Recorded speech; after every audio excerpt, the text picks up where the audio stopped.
maybe, yeah. It's Thursday morning. And we're kicking it old school. Oh, that pop. I hadn't tried this one yet. A white chocolate mocha. I know, guys. I know. I didn't go to the gym this morning. I'm pretty sore, like, through here in my whole back. And I've been training arms, like, every day. I shouldn't, but I have.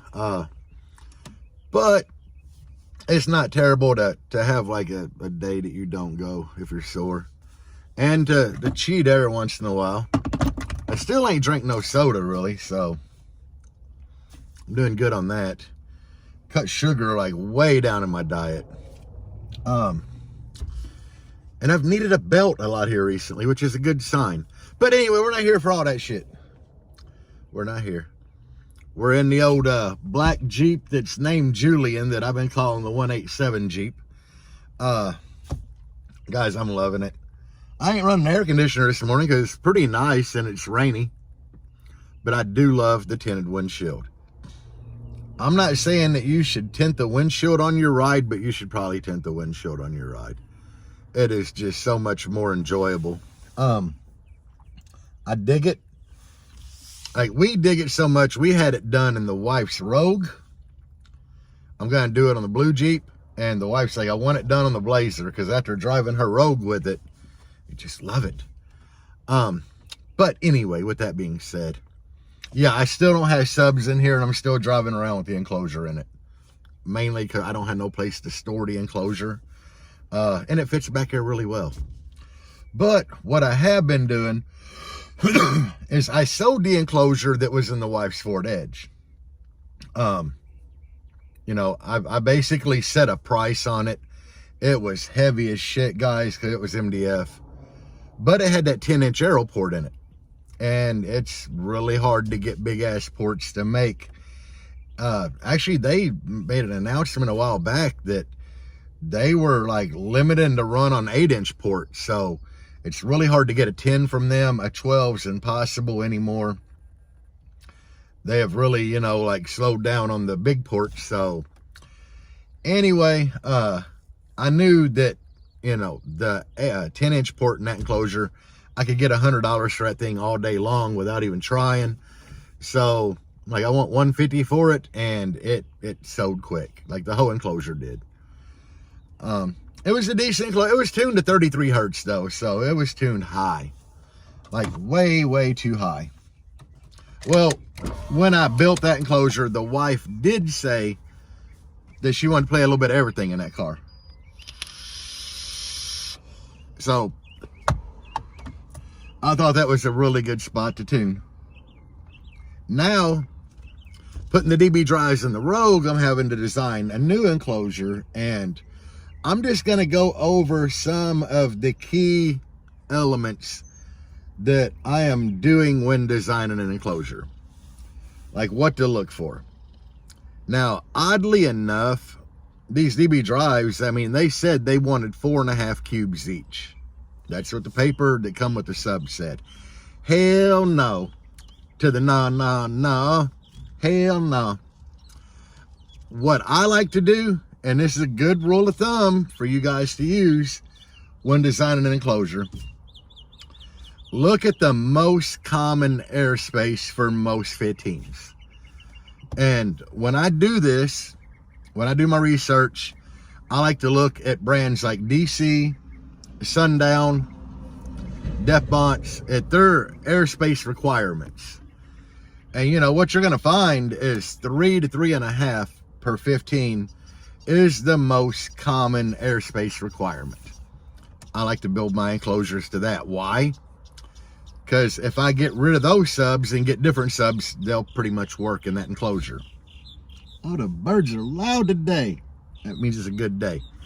But anyway, that is just how I like to do things.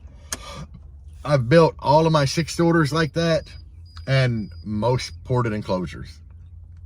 It's like this enclosure back here for the 3 Audio Ace 12s. I built that just on basic guidelines for pretty much any 12. Now, back to the enclosure that I'm designing for the Rogue.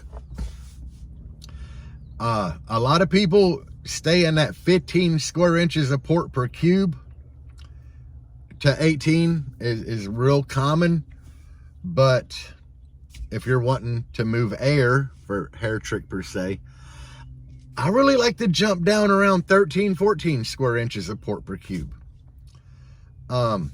It works. I'm going to assume it's going to work really well. It's still big enough that you're not going to get a lot of port noise, if any. But it's small enough that you should increase the port velocity, thus resulting in more wind. And lastly, you know, I'm shooting at like 27, 28 hertz for the tuning. So this should be pretty much a perfect enclosure. That's what I did to this one.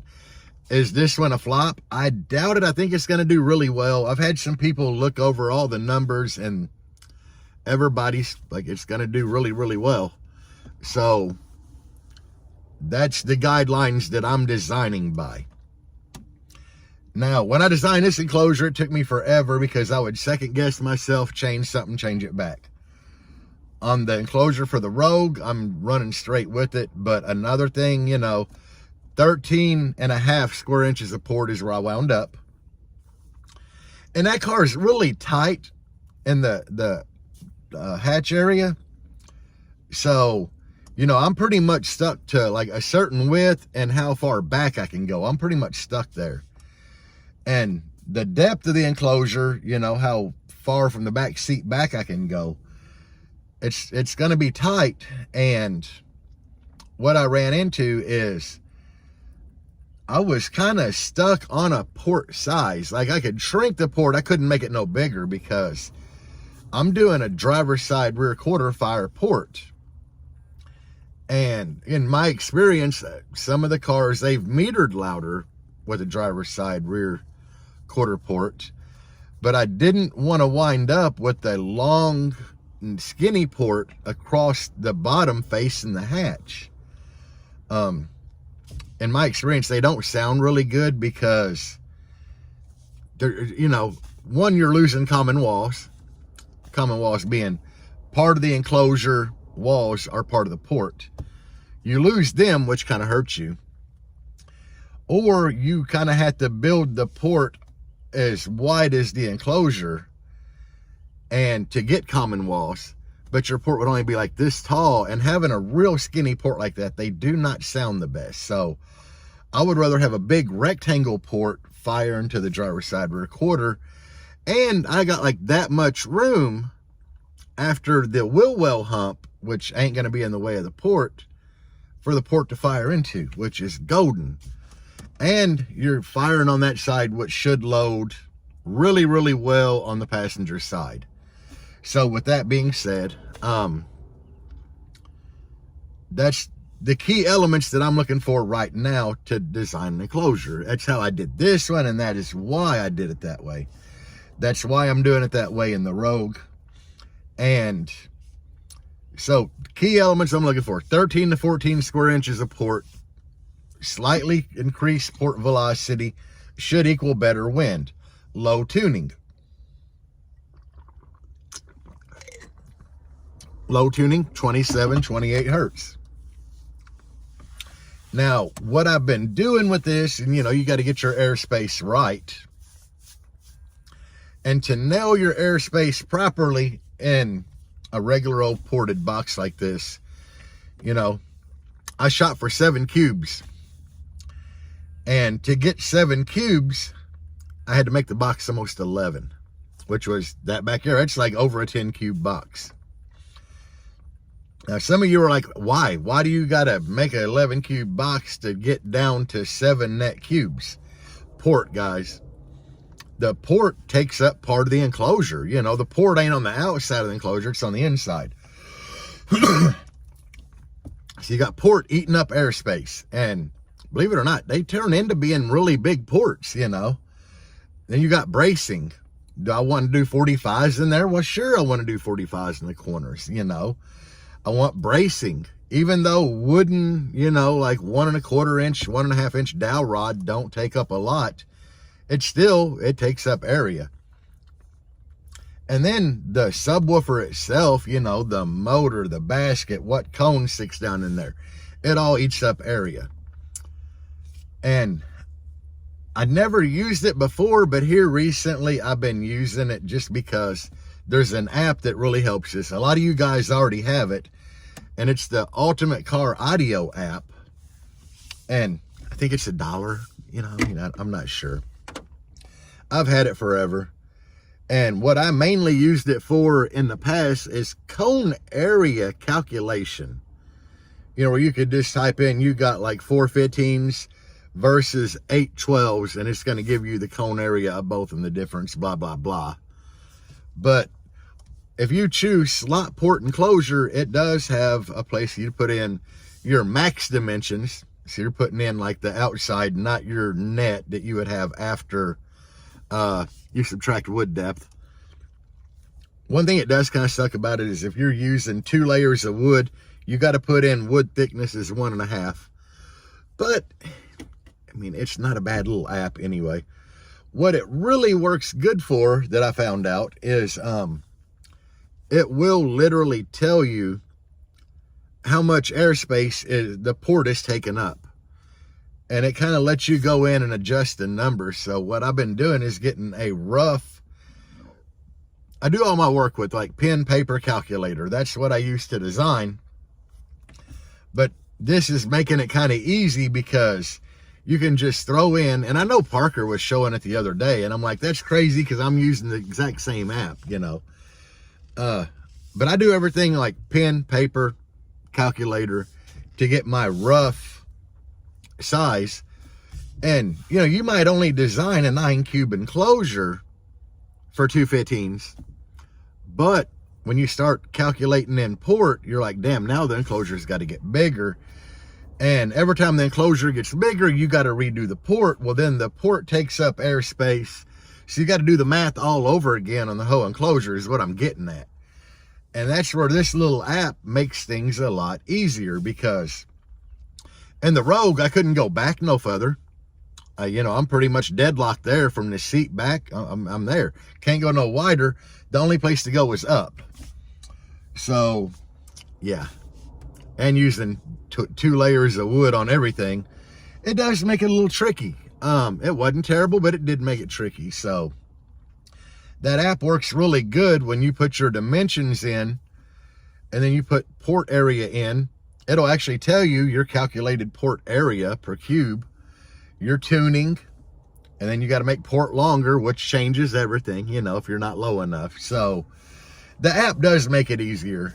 And I'm just telling y'all this because rather than designing, calculating port, making port longer, which takes away from the total airspace of the woofers, and enclosure, you got to make enclosure bigger, which changes the port again.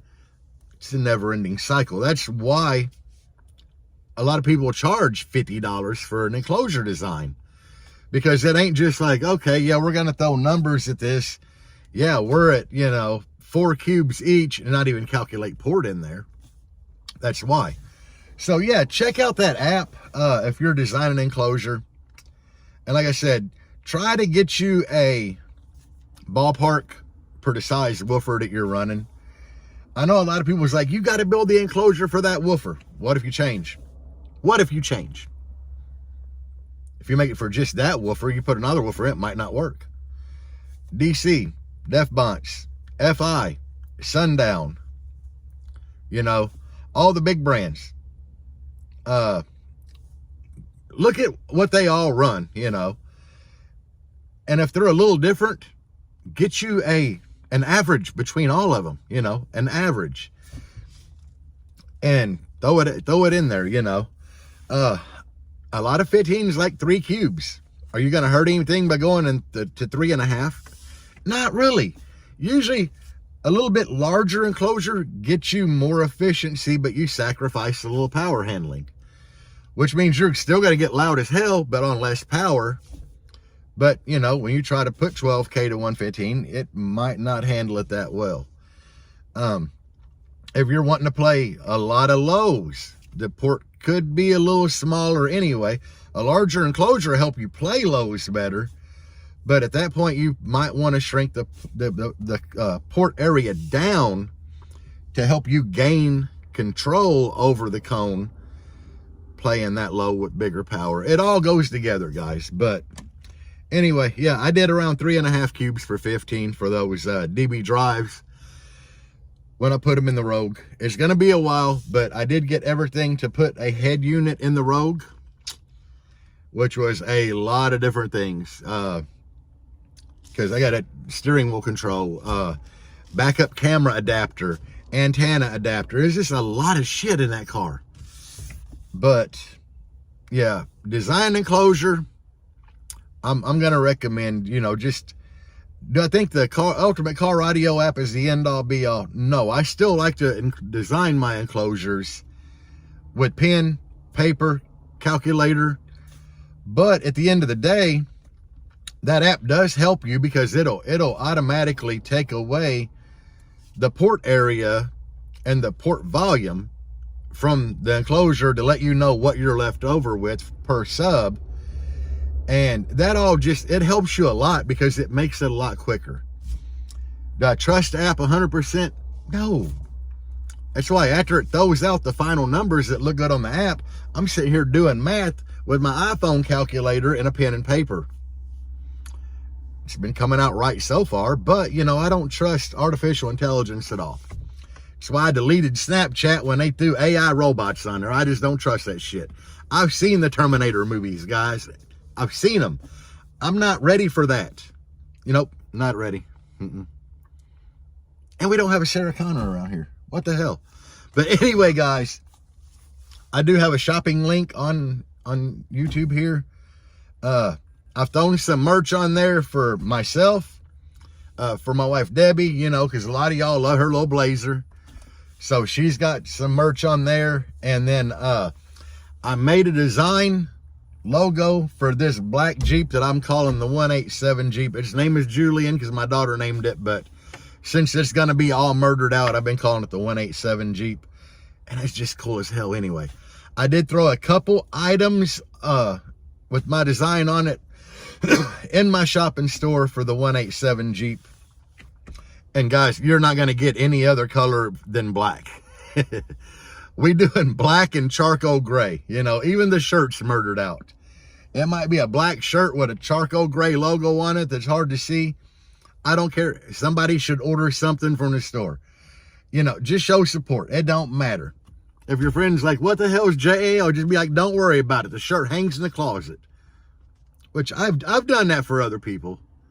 Like, I actually bought a Baseaholic shirt from Drew Jones. He's never designed an enclosure for me. Why did I buy it? To support a fellow basehead. I bought a lot of other shit from other baseheads. But big shout out to Don Ches. He sent me some grommets that go into the metal to run the wire through because he didn't like my Testa tape insulation. So shout out to him. I think he's going to send me some welding cable scraps that he had left over. I definitely need them because I did finally plan out where I'm putting battery and amplifiers in here. And I don't know if I got enough scrap laying around, guys. But it's awesome that he has some scrap laying around because this is a budget build. No, we ain't going online and ordering wire for this bad boy. I will throw CCA back there from the damn battery to amplifiers if I have to. But anyway, we might be getting work done on this vehicle here this weekend. I do have to put the radio in the wife's Rogue, but after that, we might jump over and do some work on here. Anyway, guys, stay tuned to the channel. I've always got shit going on. Is it shit that you want to watch? Hell, I don't know. I'm just a hillbilly doing shit in his backyard, guys. I'm a loud hillbilly. Not the loudest, but I am kind of loud and windy. So we be building shit in the backyard, guys. But anyway, keep it real, guys. Peace out. And as always, bass on. Even when you feel low, you can still go. Even when you feel slow, you can still go. Even when there's no hope, you can still go. I never answer to no, man, I still go. Go, go.